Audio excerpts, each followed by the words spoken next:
खांसी खुद कोई मर्ज नहीं है। अलामात के मुताबिक खांसी को समझना पड़ता है। अगर बलगमी खांसी है, यानी गले में बलगम की फॉर्मेशन हो रही है, नाक पे चूहे जम रहे हैं और खांसी हो, तो उसकी दवा होगी कालीबाइकोरमेकम 30। खांसी खुश्क हो जाए, यानी खांस खांस के आंसू आए और काफ़ी खांसने से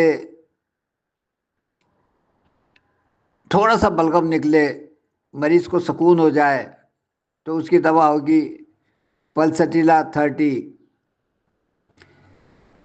एलोपैथिक दवा से या मैदे की खराबी से खांसी में अमूमन आवाज़ होती है, भों भों वाली होती है। ये खांसी बोलने से बढ़ती है, तो इसकी दवा होगी लाइकोपोडियम 30। गले की खराबी से खांसी में फाइटोलाका और लेकेसिस के भी रिजल्ट अच्छे हैं।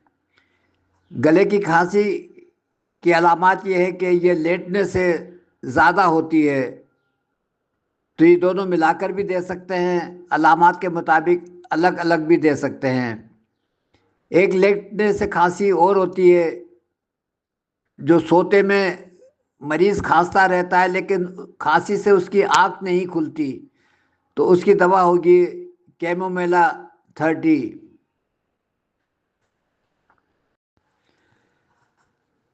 सिगरेट पीने से खांसी हो या ठंडी हवा लगने से खांसी हो, तो उसकी दवा होगी एकोनाइट 30। एक खांसी बिल्कुल गले पड़ जाती है इस तरीके से वक्फे वक्फे से मरीज खांसता है, तो उसकी दवा होगी फ्लोरिक एसिड 30।